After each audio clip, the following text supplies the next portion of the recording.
under 10, under 13, under 15 tournaments in the Caribbean when I was secretary, okay? And we decided we have under 11 and under 15 championship here in Jamaica. And the only two under 11 girl teams here are Jamaican. No other country came with under 11 girl teams.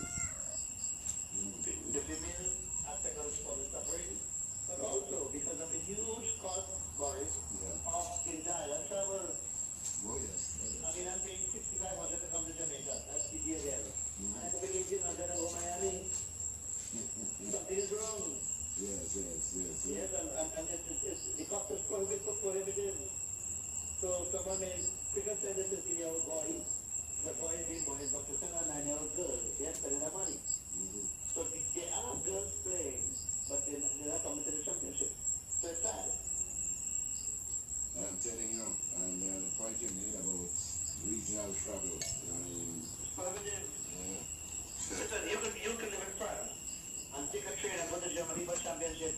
The next week you could be in Austria. In South America, you could leave Paraguay and then across to Bolivia. Because it's land, we are separated by water. This is a huge problem. So how long are you going to be here, Bob, overall? I'm leaving on